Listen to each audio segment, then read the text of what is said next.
back, everybody, for another hour of great education. We're going to be getting into the psychology of playing. First, I want to thank Bryce Seaver in the background there. You know, with this type of venue, we always have these technical difficulties. Thank you, Bryce, for getting it all handled. I would have loved to see Kevin's mug, but we'll definitely we know what he looks like. One of the things I want to tell everybody real quickly is, for anyone that has missed anything, wants to review this summit and much more, on our website we have just launched our teachers forum on the SCPGA website for resources on not only the summits but a lot of articles and videos to help your game as well. So get on the website. It's a teachers forum, or as we'll start calling it, the forum. So the psychology of playing. Joining us will be Dr. Brett Mccabe, sports and performance psychologist for the University of Alabama. Dr. McCabe has worked with Florida State, Auburn, Georgia State, Missouri State, and Texas State. He was a member of the LSU baseball team with 2 national championships, 3 SEC championships, and 3 College World Series. Dr. McCabe is the author of the Mindset Manifesto and the Game Plan. He works with John Rahm, Van Kazire, and Brian Harmon. Joining Dr. McCabe is going to be Neale Smith. Neale is the founder of Process Performance, earned low medalist honors in the 1992 at the PGA Tour Q School, has worked at Stanford University, and was on the Junior Olympic high jump team for Australia. So you can talk about an athlete. Your students include Mark Leishman, Ryan Palmer, and Greg Chalmers. So Jamie, let's get started. Randy, thanks a lot. Appreciate it. Nice to have everybody here. Brett and Neale, it is really nice to have you here as well too. And this morning we had our buddies Blackburn and Kevin Kirk, Justin Parsons on here, and we had a great talk about golf and the swing and the whole 9 yards. And they did a really, really nice job. And we were kind of saying that, you know, the friendship and the bond that we have on tour, getting to spend time together and getting to go out to dinner and talk about trying to make people better and how you're making your players better and what we're doing with our players. It's something that we cherish a lot, and we'd like to share a little bit about what you do and how you do it today with everybody. Thanks for being involved with our section. We love this summit, and we have people here from all over the world listening. So thanks for taking times out of your busy schedules in order to join us. Brett, thank you. And Neale, thank you as well. No worries, Jamie. Let's start with this. You know, in our game, it's pretty interesting. Somebody calls us out and says they want to take a golf lesson. You know, in my situation, I want to watch them play golf and then sit down and have an assessment with them and talk to them a little bit. And I'm kind of picking their brain the whole time. In your situation, sometimes it's different. Sometimes you do what I just did, and sometimes not. Brett, why don't you start with you? What would you do if so-and-so calls you, good player, tour player, and says, hey, I want to spend some time with you? How do you do your profiling? Yeah, so I'm a clinician by training and by license. So I always rely on my ability to chat with somebody and try to understand them. And what I really focus on is looking at the psychological fingerprint of the player. So the first thing I want to do is I want to know what they want. You know, players, when it comes to the mental game, many times if you ask them what's holding them back, they'll say, well, my mental game. Well, that's like saying you want to be happy. There's a lot of layers to that. There's a lot of expectations on that. So I want us to know exactly what we're trying to accomplish and what do they look for. I may see other issues that are needing attention, but if we dive into those other issues, I'm going to lose them on what they're trying to accomplish here. And so I want to really help them find out what they believe in themselves. I want to look at their past experiences, their belief sets, their irrational beliefs. I want to look at their learning style and their way that they communicate to help the coaches. I always work in a team. And so the team that I'm working with, and the coaches and the physios and the nutritionists and the managers, is I want to give them the information back to help that player reach the highest level of belief that they have and what makes them unique and different. I want them to trust and believe that when they go out in competition and it's getting real and the tension's getting high, can they believe in themselves without trying to put in some crazy strategy? And one of my clients, Billy Horschel, said it best. He said, when I'm out in the heat of the moment, I'm not having to think about what you told me to do. I feel like it strips away a lot of the things that I need to do. And that's my goal, is I want them to find what they trust and what they believe. And so just sitting down, talking to them and getting to know their personality and the way they think, and really trying to push some buttons to see what makes them respond. Good. Nice answer. Neale, same question.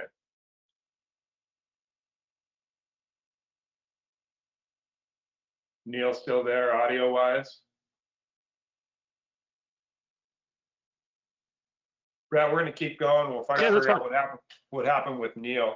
Going kind of and expounding on what you do, it's pretty interesting, and in our case, like I said, we're developing players right from the get-go, so I'm not getting to watch the issues from the start. They might occur as we go, and I get to watch them since they were little kids. And you and I have actually had that chat, what an advantage is to watch somebody when they're 8, 9, 10, 15, 16, 17, the way they handle things. The time that you get a call from a 27-year-old tour player that feels like their mental game isn't strong, it's normally, it's a lifeline call that they need some help. Talk about that a bit. And I know there's a part of getting them back in their lane that you do. Yeah, you're exactly right. That's oh my gosh, something's wrong. Or people on my team are telling me I need to work on my anger or my expectations or the way I train. And so one of the things that I always try to get them to understand is, do they feel what the issue is? Do they understand what the logic is? If they think that, being mentally calm in the heat of the moment is what everyone's telling them to be, well, we're really never calm in the heat of the moment. So some of the mental game issues are a lot of times is misunderstanding. It's misapplication of things that they've been going through over the period of years in their training. And so what it's important for me to get them to understand is, who's their personality in the heat of the moment. I think there's a couple different personalities. I think you have the people who like to amp up. They need the energy to help push through the fears and the doubts and the frustrations. You got to have people who are process oriented. I think one pretty well, who, regardless of what's going on around them, has their process that they go through. You can't take an amp up person and get them locked into being calm and in a process. I think you also have what I call the bubble player, which is somebody who, in the heat of the moment, the game is their interaction with the game. They're in a dance, and that dance is really critical. The fourth one is the worrier, and the worrier is the one that worries about everything. They'll throw up all over everyone's shoes mentally. But after they do that, really common, right? The worrier seems to be the common one, right? It's very common because they want to eliminate all the distractions and all the problems that they're going through. And the problem with that is most of the team ends up wearing it and worrying between the ropes. Like, would they leave and we're like, oh my gosh, I don't know if they're getting better. That player's actually better. They verbalized everything they were going through. The last one is kind of the let go, let God type, which is like, look, I go in and compete and I just give it the best and it is what it is. We have to know that as a coach. So when they're calling in that lifeline, in that panic moment, the thing about golf, and what I want people to understand, and working across multiple different sports and having come from a different sport, is that golfers prepare to hope that their best shows up. Every other athlete in competitive environments prepares for the chaos that's about to ensue. That's the massive difference. Golfers go into it like carrying this crystal ball of hope out onto the golf course, and then they get slaughtered because they're not prepared for the what if. Every other sport goes, hey, look, I know this competitor is going to do something and I got to adjust, but I trust the skills to adapt. Golfers don't see adaptability as a success. They think they're abandoning things, when really adaptability and mental flexibility is one of the greatest keys to success there is. Yeah, I really like that a lot. And I was going to tell you, and I think we've had this chat as well too, you can really tell during a round what somebody looks like after bogey or short miss birdie putt, the way they're cruising to the next tee, and how they stay in their system and how they stay in their process. On that right there, is that learned trait? Is that innate? I think it depends. I mean, I think I remember doing some work with Dr. James Andrews, who's the orthopedic surgeon. I do a lot of work with his residents and fellows, and they told a great story about Dr. Andrews being in surgery and the fellows not wanting to call him in on something that's really challenging.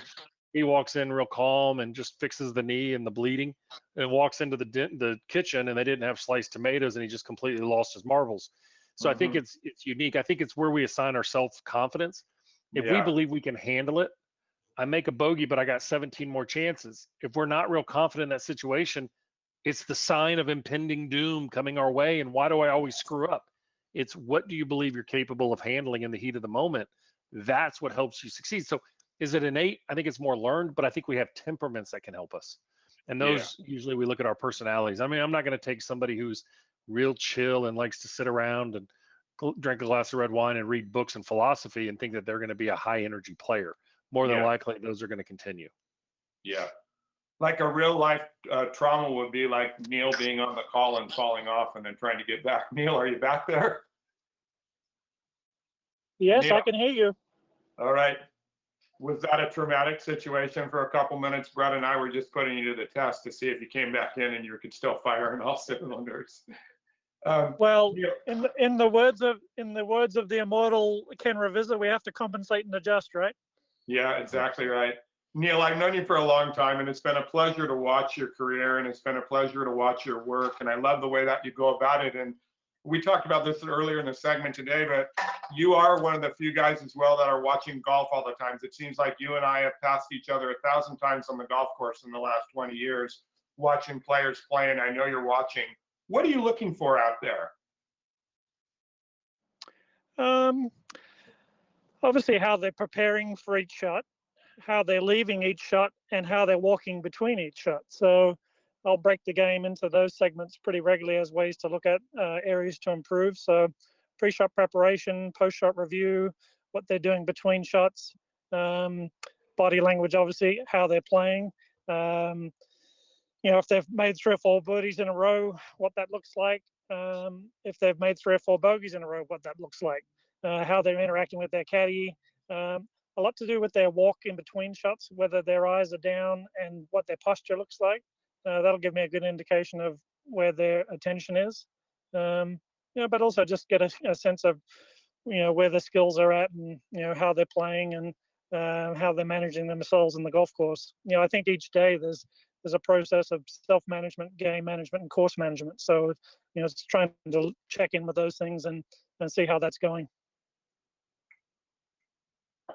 Good answer. That's helpful to hear that. Brett, I know you come from a team background. I think it's really interesting. You said something the last time that we were at dinner that kind of intrigued me. And you said that basically, to paraphrase, there's a code that an athlete gets from the rest of the people on the team. Like the third baseman on the team, he learns how to be the third baseman on the team from the shortstop and the catcher and the pitcher and everybody else. And they mold him to who he is. And either he fits in on that team or he doesn't fit that in. Hence, in the big leagues, when a third baseman who might be really good gets traded. In our sport, it's so individual, that doesn't really happen. And why don't you honestly talk about that a little bit? I found it to be so intriguing when you did. Yeah, in a team sport like baseball, there is kind of a cultural education and modeling that happens about what the standards of excellence are. And the great teams and the great organizations, you don't have to remind each other about that. In really like head coaches working for the University of Alabama football program, Coach Saban does not really have to educate the players on the day-by-day execution. It's coming down generationally, but it's also moving, the strong safeties moving the weak side linebacker into position, and you do it once or twice and they don't learn, they're going to have issues. So they're going to make sure that story gets told. In a team environment, it's easier because you're usually going to have multiple layers of experience to try to help the foundational elements get in place. In an individual sport, and one of the things that makes golf so hard is that sometimes what we see is a little bit of a conflict of information exchange for me. We have instructors that have a great deal of wisdom that players may grow up with and kind of put the swing instructor up on a pedestal. But the problem is who's actually the one in the heat of the moment. And I think what we often have to do is great teachers, like people who are on this call, or great teachers and coaches who really care, they understand that they're catalysts for growth of their player. And so they have to shift that dynamic. It's not about the coach. It's not about the coach being a guru. It's one of the things that I despise in my field more than anything else, and I'm sure Neale agrees, is that none of us are the gurus. The athletes in the heat of the moment, inside the ropes, pulling the trigger, they are the gurus. Our job is to be a catalyst for them, to inspire them, to challenge them, to remove blocks, to help them see their struggles and help them have their accountability, but not us forcing it upon them. If we have to force it upon them as coaches, we're going to be swimming upstream a lot. And so what I try to do is get the players to take that accountability And then also not from an authority standpoint, but from a empowerment standpoint, is what do you need from us? What can we do to help meet your needs? And instead of shaping it from the shortstop and the third baseman, we're shaping it within the team so that the player ultimately takes the ultimate responsibility of their decision making. They take the ultimate decision of their 8-iron that they hit, and if they pulled it, they pulled it. It's not the coach's fault. What do? They go up and they hit the chip. It's like, so what? Big deal. We go up, you're trained for it. And so once you can break that level, like in baseball, I always tell my players, don't tell me my bad. When I was pitching and you made an error, don't tell me my bad or I'm sorry. I already know that. That's an unwritten thing. I don't need you to tell me that. Let's show up for the next pitch. That's all I care about. And just the same way when I gave up a home run, which I gave up plenty, I didn't want to turn around to my infielders and my outfielders and nod to each of them, my bad, my bad, my bad, my bad. I wanted them to know, to Neale's point about body language, I got this. Trust me, I've given up enough home runs. This is what I'm trained for. I know what I'm doing here. Let's get back to work. And that, I think, is the unique part of the individual side. We talked about words that go in everybody's toolbox today because we've got a bunch of teachers out here trying to become, if they're already great teachers, better, and if they're fair teachers, become good, and so on and so forth. I love catalysts for growth and empowerment. I think those are two really big ones. Neale, let's keep going on that, because I also feel like when you and I are watching golf, we're the most relaxed and comfortable guys out there, but we're not hitting any shots, right? And so what are you doing with somebody that you can almost predict what's going to happen in their behavioral switch before it happens? This is what happens when they miss a little putt. This is what happens when they have a miscommunication with the caddy. What do you do with that player, as Brett kind of said, where it isn't like the University of Alabama where you miss a couple tackles and now you're not the linebacker anymore. You still got to keep golfing in this situation. What are you doing with that guy whose patterns don't seem to change? Honestly, I think a lot of communication in my job has to go through the caddy, because the caddy becomes basically the on-course sports psychologist, right, or the on-course mental coach. And they've got a really complicated and interesting job where they're obviously providing all the number information, but they're part psychologist, part swing coach, part security, part nursemaid. It's a really complicated job. So, and look, sometimes the player needs a hug and sometimes he needs a kick in the butt, and the only guy that can influence that really is the caddy. So, and good player-caddy relationships, work really effectively in terms of helping the player stay on track while also keeping the player accountable to what their goals are. Like, one thing I find really interesting and consistent is that, like, every tour player I've ever worked with, the goals and the expectations are crazy high. But sometimes the attitude, the work ethic, and the processes don't match that. So you set up this quandary, so it's consistently getting them to, okay, well, we either need to lower the expectations and the goals or increase the process and the attitude, so to make this congruent. So I think a lot of it's, especially with a player you've had for a while, is trying to reframe some of the concepts occasionally just to keep it fresh.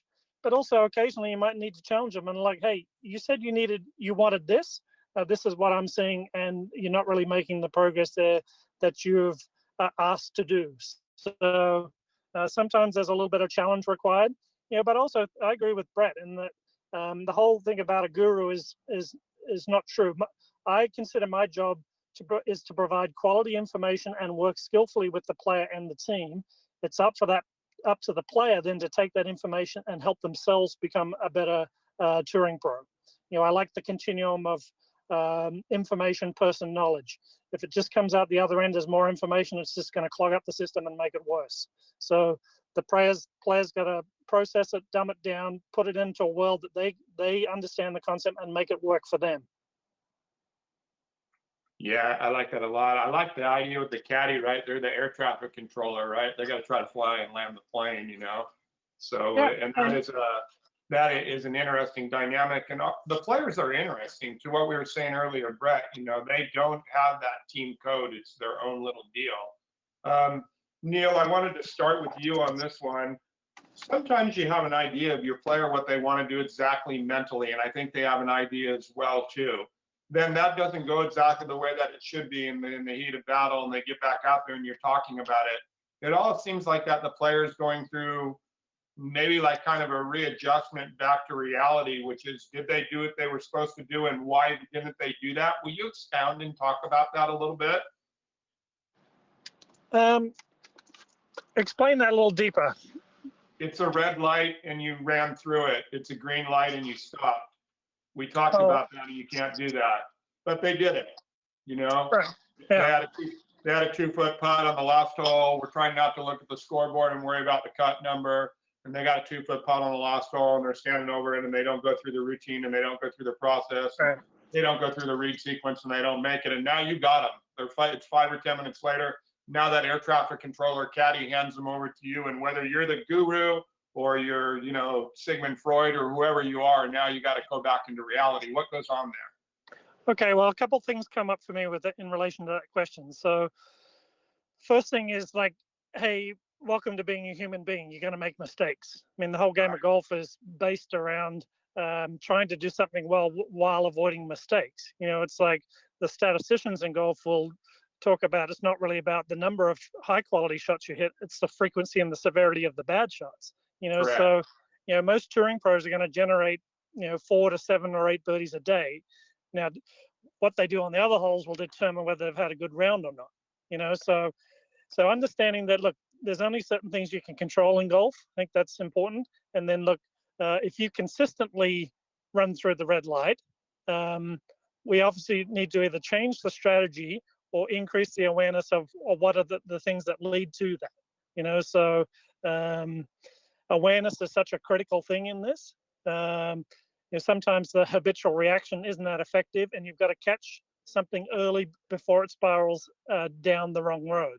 So sometimes we have to train the caddy to help the player with that, and sometimes it's trying to train the player or help him understand these are the triggers that leads to this, so we can do something different down the road. You know, if they consistently don't get that, then either the strategies are ineffective or the player just doesn't want it that much. You know, like one of the points that Brett made earlier about how bad, or what do you want? I like to follow that up with, what do you want? How bad do you want it? What are you going to do to get it? You know, and players are very good about saying what they want. Sometimes they're not as good as doing the things that give them the best chance to get that. You know, so if they consistently make those choices of trying to run through red lights or running through red lights, we might need to, again, assess the goals and expectations here and put them more appropriate to where the behaviors are. Yeah, great answer. Obviously, I'm aware that you have attorney-client privilege in what you actually do, which I think is excellent. I think it's best that the player's honest and forthright with you, but we're trying to learn as a group here. So, like in your case, Brett, taking a kid like John Rahm, you know, world-beating kid, great potential from the start, lovely college career, can't miss label on him, has come out and just got better and better and better and better. But in an interesting way about he goes about it, volatile in some situations, explosive in some situations. When he's locked in, he's beautiful. Why don't you talk a little bit about his evolution as much as you can and expound about him so we can all learn from it a bit? Yeah, I think when you look at somebody like John, and I give a lot of credit to his original team he had in Spain. He had a swing coach who would help out on occasion, and a guy he references as his mental coach over in Spain, who is a former professional within the police department and a bomb diffuser. Here in the States, you know, one of the things that I've tried to do with John is help him grow and develop as a human being as he's taken on. I mean, it's, you know, we all dream of reaching the top and the pinnacle of our sport. But what happens when we get there, right? What happens? What are the noise and the clutter? A couple of years ago, I was working with the Memphis Grizzlies basketball team. I sat in the room with all the first and second year players talking about stress and buffering and keeping things around you. And I asked, you know, what's the biggest stressor you guys have? And this one gentleman raises his hand and says, money. And all the other guys looked at him and said, dude, you're the first round pick. You were our lottery pick. And he goes, but you don't realize how many people are coming out of the woodworks trying to get my money. You know, we think that money solves everything. And what it does is it makes us not have to worry about some things, but just focuses us on worry on other things. Yeah. For John, you know, one of the things I love about John is he's one of the most competitive human beings I've ever been around. And he understands the game and he loves the game, absolutely loves the game. And he loves the competitive aspect. So most of the time his issues are where his expectations are too high. He thinks it's, you know, and he puts just additional pressure on himself. But his energy and his arousal is because he's a 24-year-old Spaniard. He's growing up, he's maturing, and I never wanted to thwart that. I never wanted to throttle that, and I've always given him and told him that we will find better ways to maybe exude it, but we will work through it. And the Ryder Cup was a great spot for him to have that experience and learn the enjoyment of it and see the energy. What I'm proud about him is, he's hit #1 twice now. Hasn't stayed there very long just because of how volatile #1 in the world is right now. But he is he's constantly learning and growing and surrounding himself with the type of people that are built. Dave Phillips helps him out a lot on his swing. And if you know Dave Phillips, he's one of the classiest human beings and just well-rounded individuals to have around him. And he's as much of a sports psychologist as I am, and that's what I love.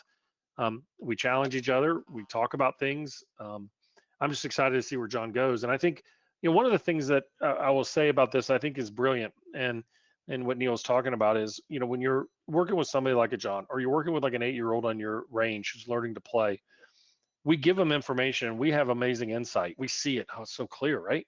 Then we give it to them, and then it doesn't automatically work.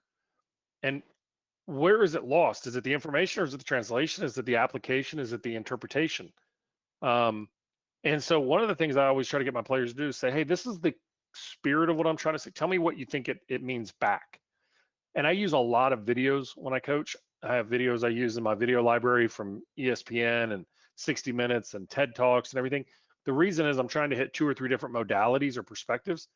And I try to tell my players, just like somebody like John, is when you're doing math homework, teacher tells it to you, you get it. You go home, you don't get it.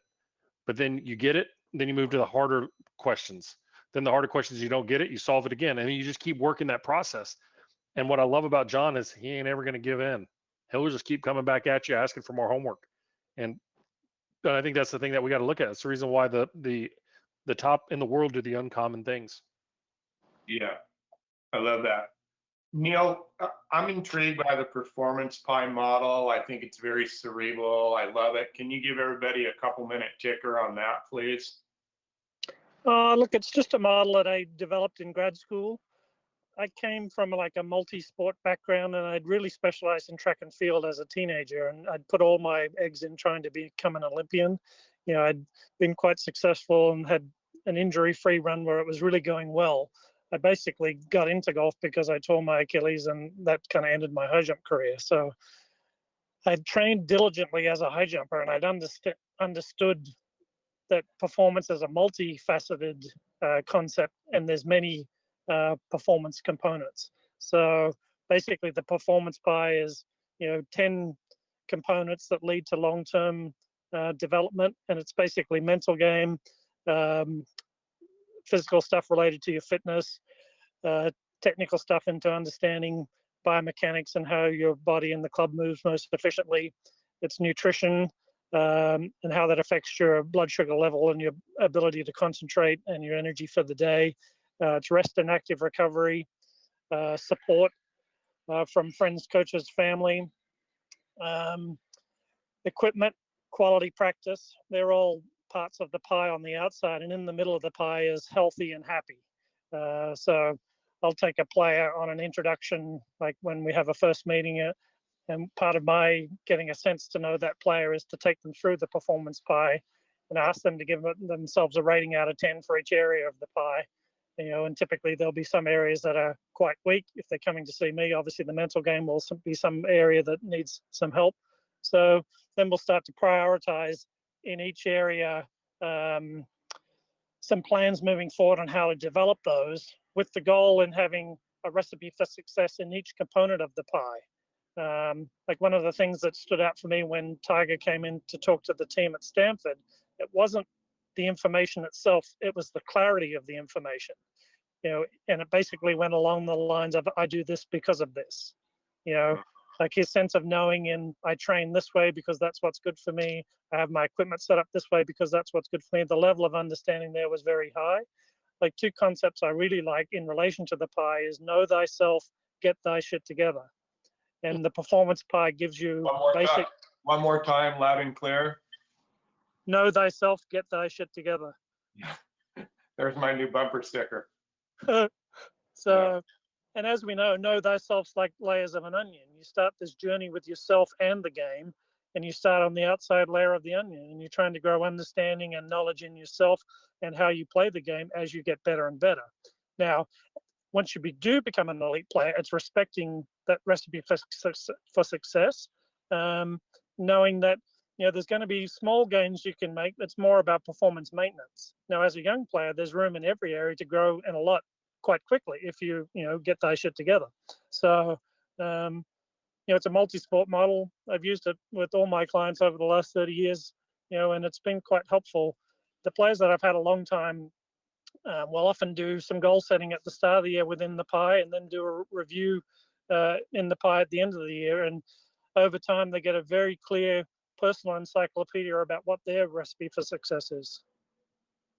So thank you so much for sharing. It's such a comprehensive and excellent way to look at things. And, it even reminds me back, Brett, like when I was talking about that dinner, we were talking about how if they're going to be great, they have to have it all together, everything.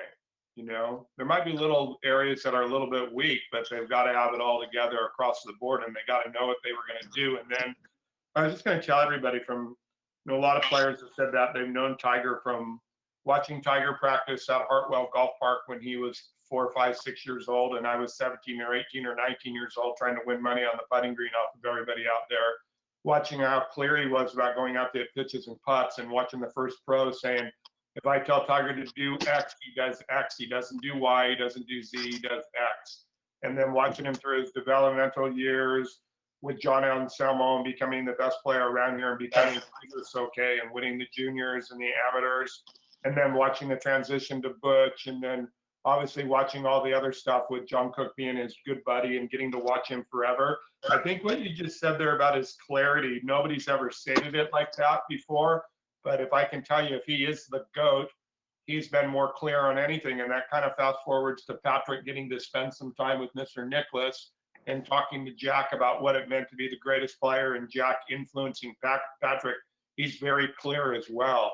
And I think both in what we do as coaches and what you get to do in your job, the clarity becomes a big thing. A lot of what we've talked about already is how to get them really clear. I think that's vital. That's a tool for all of us. So thanks for that excellent answer, Neale.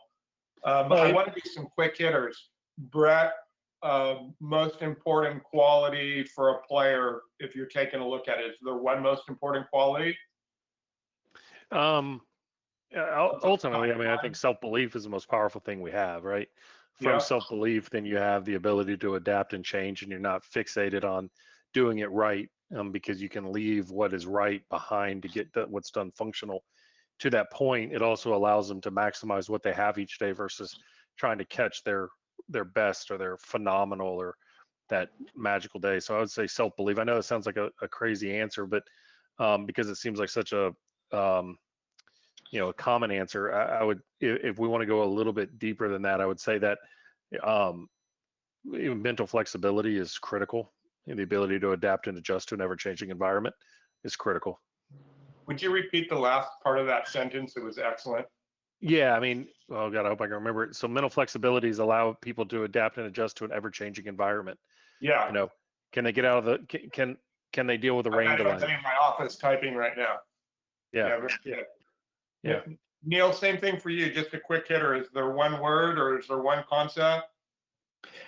Well, in my hierarchy of mental skills, I always put responsibility as number one. Yeah. So, and it's part of your journey is understanding what you're responsible for and what you can control, and you need to grow your understanding and your skills in what you're responsible for. So and since you're talking to a bunch of golf pros that want to get better, that would be responsibility on the player as well as responsibility on you and what you do, the caddy, the manager, so on and so forth, correct? Everything that's in your direct control. It's like hitting a shot. Think about this. Every golf shot has a sequence of collecting information, creating a plan, building a feel and an image, aiming, and then doing. As soon as the ball leaves the face, it's out of your hands, and that's why anytime I've ever had a player had a good week, they've had good process, they've had good strategy, they've had good execution, but they've also had the luck of the week. Luck's still part of the game, because as soon as the ball leaves the face, it's out of your hands. So you're doing everything in golf to take care of your controllables and be responsible for that. But as soon as the ball's off the face, it's up to the golf gods, and let it be what it's going to be. I love that. I love the old Venturi thing where he said, if you do all your process right, sometimes the tournament wins you. Mm-hmm. Yeah, absolutely. Yeah. Yeah, because we've all, Jamie, because we've all seen when you've had guys prepare well, play beautifully, but finish fourth. You know, they just didn't quite have the luck of the week. You know, and is it a wasted week? No, they did all their controls beautifully. Keep that up, and you'll win plenty over the time. No, and I can also tell you for me personally, at the highest level, sometimes it can be finishing 34th, and you look at the week and you can't find too many holes in anything that went about. Maybe not birdieing a 5-par they should have, or maybe a wrong club someplace, or just something. And the next thing you know, that's a couple, 3 shots a day. And, you know, you look at 8 shots in the course of a tournament, that's a big difference between winning and 34th. Mm-hmm. Well, you got a bunch of golf pros on here, and, you know, a lot of us are, and a lot of everybody on here spending time with beginning, intermediate, and advanced. Do you think there's a difference in the mental state phase for the game? I mean, obviously, when you're doing for a living, it's a different thing, but in the actual mental phase, Brett, do you think it's different, or it's the same thing? The mind's the mind. The mind's not mine, but I would tell you, I mean, look, I think the most uneducated, least educated, not uneducated, least educated aspect of what we do in sport is the mental side, right? You know, you as coaches that are working one-on-one with the players on a regular basis are much more effective as a sports psychologist, a mental skills coach, is that probably me and Neale are, who come in, we swoop in, we do our work, we leave, and then you guys are still working with the player hours after we move on to somebody else on the course, right? And so the reason I say that is not to diminish what me or Neale do, but really to empower what you guys do. You, each and every one of you, are going to be those people that our players look back at in years and go, God, I remember that time I was meeting with Jamie, or I was meeting with, you know, somebody else, and I had that opportunity to learn from them. They trusted me, they believed in me. I called when I was happy, I called when I was upset, and they just said the right things and what to do. And we all have those coaches we look back to and say, thank you that they were in my life. It may not have been easy when I was with them, but my life is better because of them now. Yeah, that's well stated as well. I was going to say that, you know, in doing this, and, you know, unfortunately going to 5,000 tournaments and only watching maybe a couple, 300, 400 wins, which seems like a lot of wins, but not when you're rated on 5,000 tournaments. It doesn't seem like that much. But every time that somebody's won a tournament or have a really good tournament, they were lighter. They were lighter in the warm up. They were lighter right before they went. They normally, most times, they said something funny. Even through the round, they told me when the round was over, they didn't tell me, you know, what they were doing in their swing or even their process. They had something light and kind of humorous where they weren't taking it as seriously.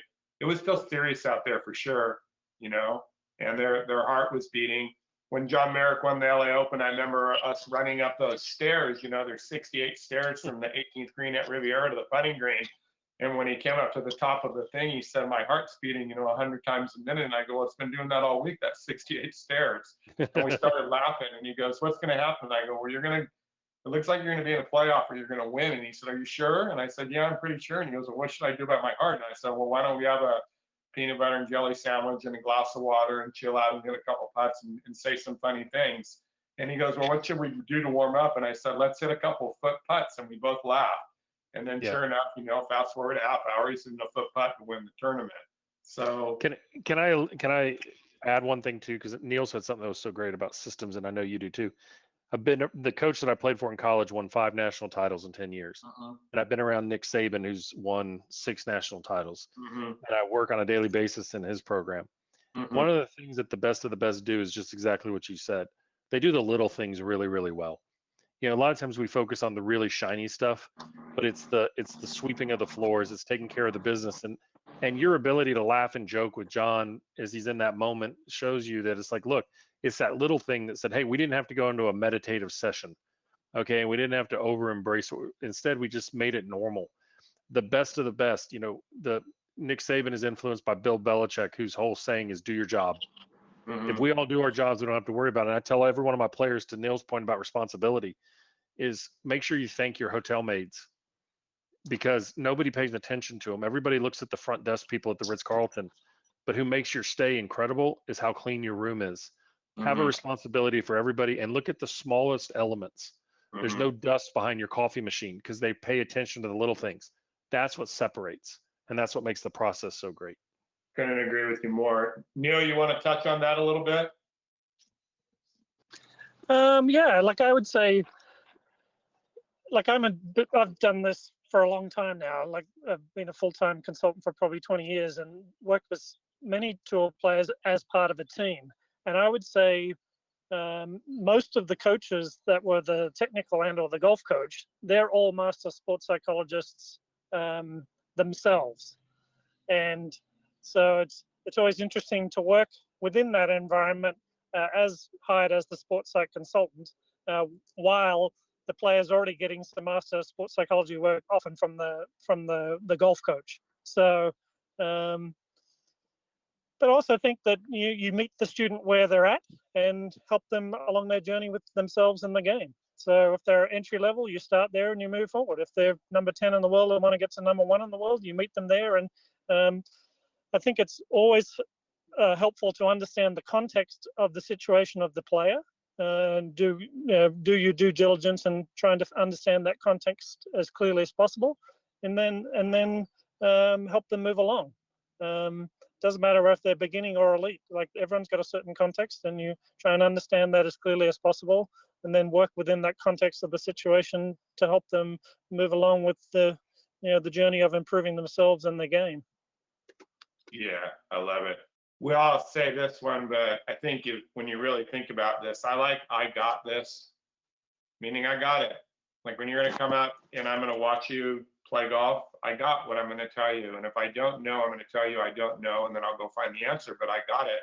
And I love the player adopting that attitude at a really young age, or, if it's somebody that's 53 years old and they've never played golf before, you got to say, I got it before you hit it. I got it today. Pretty simple one. Neale, is there, when you see a young player like Colin Morikawa, somebody come on, they're getting younger and better, right? They're coming on and they're more ready. What do you think the reason for that is, Neale? And then Brett, I want you to follow up on that as well, please. I think it's in the last 10 to 15 years, there's been a lot more technology available and higher level of coaching, I think, where they've gotten to the essence of things faster rather than doing the regular experimental things that you do in a coaching thing. There's a lot more ability to measure things and get to the heart of it quickly. So I think there's a lot less guesswork in the coaching part of it. Like understanding the ball flight laws and having a TrackMan right there, that can help you with swing stuff. That can be a lesson in itself every time you look at the screen if you know what to look for.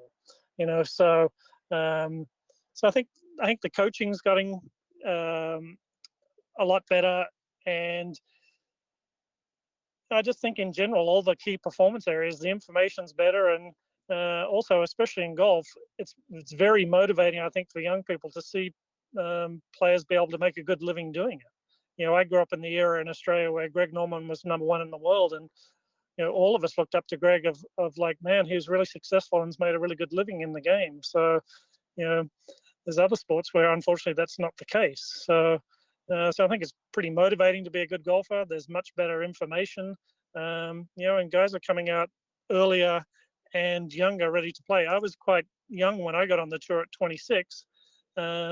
But now there's guys coming out at 20 ready to win. So it's been a big difference just in 30 years from my experience with the tour. Brett, same thing. I think, no doubt. I mean, I think the technology, our coaches are better coaches now. And our players are moving into scenarios where anything is possible. And there's no time frame that is what they need it to be. I mean, I think back to the Tiger Woods, Curtis Strange interview, right? When he was leading, he's like, well, why wouldn't I want to win? Okay, that's the mindset of this generation is, what do you mean I need to wait? And we've seen that across the business spectrum too. People are coming out of school and they're ready to create companies and they're innovative and they're creative and they get people around them. We don't have to wait till you're 45 or 50 to make a difference, okay? If you're hungry, you're thirsty, you're willing to make the sacrifices and you have something that's innovative, then you can advance. I think the other thing too is you're seeing it in other sports. We know the NBA is moving faster. We didn't have a freshman or a redshirt freshman win the Heisman in its history. Now in the last few years, we've had quite a bit, or being in the conversation. Last night's starting pitcher for the Braves was 23 years old. You saw players pitching in college baseball this spring and pitching in the playoffs this delayed fall. So you're seeing people rapid. You're seeing quarterbacks in college starting as freshmen and doing very well. So I think it's all the training has moved down further and further. And it's maybe an argument, and it's always a fun argument about specialization. As much as I hate it, it works, and that's the problem. It does work. It just limits in the long run that we don't see the long-term consequences, but that's what you're seeing. Yeah. One thing about that starting pitcher for the Braves, I can't help but betting on the Dodgers. He's playing golf today, that starting pitcher for the Braves. The Dodgers are resting for the World Series. I know. Sorry, I couldn't help it. I know. It's okay. I'm a St. Louis Cardinal fan, so we still have the second most. I see what you did there. Okay. Yeah. But Jamie, I think we also need to pay a lot of credit to Tiger. Like every generation have the role model, and Tiger was one of the ones that came out complete straight out of college and was winning straight away. So it's the whole thing of what one man can do, another man can do. So it's like when Roger Bannister broke the 4-minute mile. A whole bunch of guys did it in the next 6 months. So Tiger coming out and doing it early, I think inspired a whole generation of people like, no, you don't have to be 33 to win your first tour event, and he's been the catalyst. And because of his longevity and success for such a long period of time, it's not just been one generation of players, it's been multiple. Yeah, Neale, and I wanted to say this to you. When we went to the President's Cup this year, and Tiger was the captain, the preparation work before that we did for a couple days in Florida as he played with all those guys, played with JT and Ricky and Woodland and Patrick. And it was very surreal watching those guys watch Tiger and knowing what I know from Tiger, watching him both as the player getting ready to play the President's Cup, but then as the captain. And he really did a masterful job over there in that performance when you figure they weren't ready for Royal Melbourne, which is an unbelievable golf course. And they got blitzed at the start, and then they kind of came back. And Saturday, Tiger kind of pulled himself and didn't play. And watching Tiger walk around and just give everybody that "I got this, you got this" attitude was really, really special. And it's neat to watch the players look up to kind of the way that he shaped the game. He's definitely shaped it in a spot where he's made everybody better. He's made us all better from a skill side and a money side and the whole 9 yards. You're exactly right. A lot of credit goes to him. Gents, if you had a young 12, 13, 14, 15-year-old player and they're becoming a good player, a big part of junior golf is the development of them and their parents. Is that a co-thing for you? Are you developing the family to understand what goes on there? Go ahead, Neale. Why don't you start?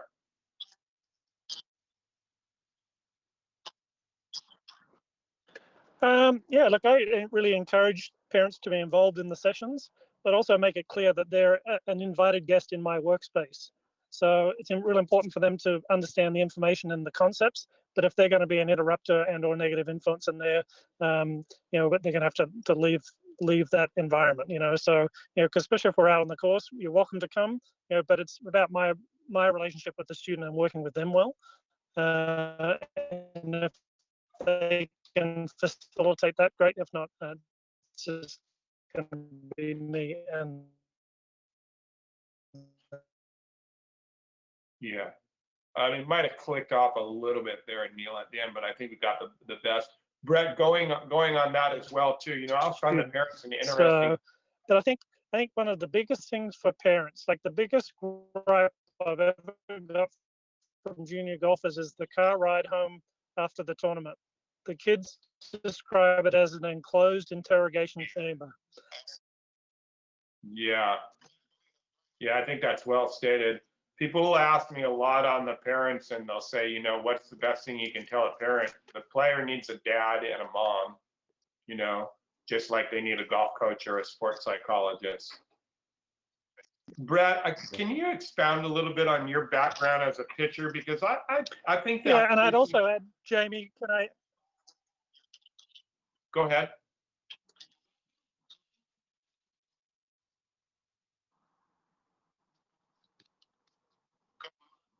Brett, can you hear me? Yeah, I got you. Yeah, can you expound a little bit on your background as a pitcher? Because I think there's such an interesting thing with pitching and golfing. We've talked a little bit about this too. You got to catch the ball, step off the mound, get your side, rock and fire. Yeah, to your keep going, Jamie. I got you. Yeah, keep going, Brett. So yeah, I mean, as a baseball player, the one of the things I'll tell golf coaches too about this is golf and baseball are very initiation sports. That you start the initiation, you start it. We got to have a high level of belief and intention of what we want to do. This is where parents come in. My dad was a college baseball player. He was in the Air Force for 20 years. He was a strong, stoic man. I got a picture of him. He passed away 10 years ago right here next to me. I wouldn't be where I'm at without him. What I love about my dad was, and my mom too, but my dad was that when I had the biggest challenge point of my career, and I talk about it in my book, but the biggest challenge point that changed everything that I did, he didn't say, why did coach do that to you? What he said was, you got to be better. What we have a role as coaches is I don't want us to ostracize the parents and put them on the outside. Our parents, they love their kids. You're coaching their most valuable asset. You are coaching their most valuable thing in their life.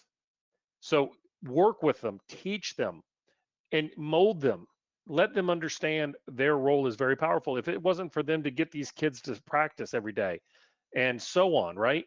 Then they wouldn't do it. But if they, to Jamie's or to Neale's point, if they get in the car and they're having a forced interrogation, they're going to dread it. So I have rules for my parents. And I don't mean this in a bad way, it's encouragement. You can't talk about the sport for 3 hours after you're done playing because the kid is coming off the course. And imagine y'all coming off, what is that brutal highway there, 405 or whatever. And you've had a brutal day of teaching all day. It's absolutely awful. And the first thing that your significant other does when you walk in the house and says, why did you make that decision at 9:14 today? You don't remember what you're thinking. But we have it and we hold on to it. And parents just hold on to what they saw. So what I tell them is, listen, write it down. And then for 3 hours, ask them what they want to go eat for lunch. Ask them where they want to go. Don't call the coach and say, hey, fix this. Just like in baseball. Look, I could hear my dad's whistle when I was pitching in the College World Series with 25,000 people in the stands. We are conditioned as athletes, as kids, to hear and see our parents' movements in a much more sensitive manner. We got to train them. So one of the things, both my daughters played high school golf. My oldest one used to look over to me and say, what's the matter? I'm like, nothing's the matter. And I realized that I wasn't actually maybe giving her the most positive feedback. But what I did is I started listening to podcasts during the rounds. I put on my sunglasses and I chewed sunflower seeds. The sunflower seeds kept my facial expressions from showing anything. I listened to podcasts because 5.5 hours of junior golf is dreadful. And, you keep going. And what I realized was she was so aware of what I was thinking and feeling. So I try to educate my parents to say, look, you are going to be their greatest, spark. Help them see it. If they're struggling, they're struggling. But encourage them and ask them what they learned, not what, ask them how they dealt with it.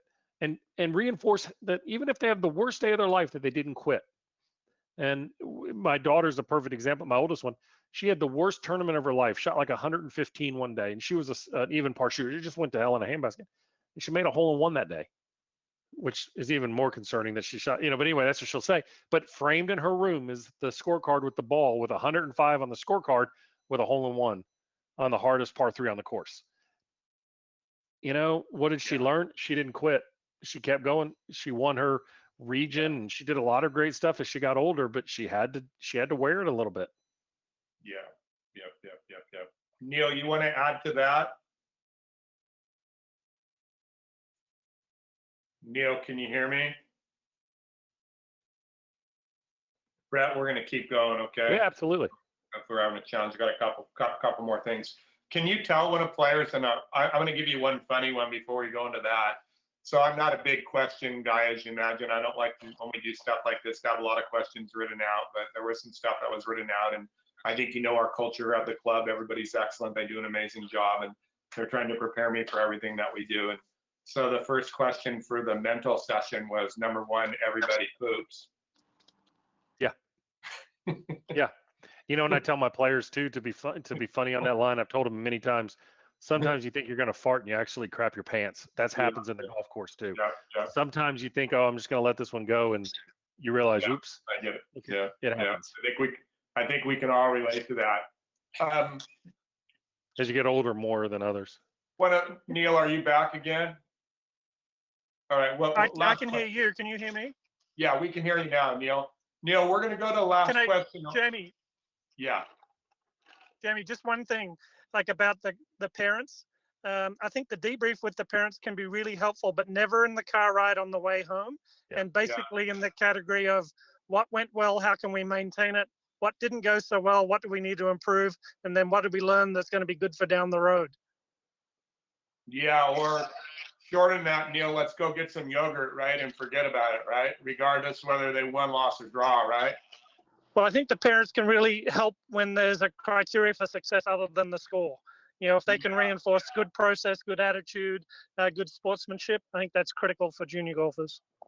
I heard one of the caddies say to one of the other caddies, say, you know what I really like about you? On Sunday night, you know, your player had a chance to win the tournament, and we won, and it didn't happen. I know you're really disappointed, and we went out to dinner, and you didn't talk about golf at all. I think there's a bunch to that, and I don't think we do the best job on that. We keep grinding it completely. I think it's good that the player is able to reveal what happened, but you don't need to go into it too much. Last question for both you gentlemen. Neale, I'll start with you. Is there an optimal state that you can tell that your player's in from the minute you get there that day?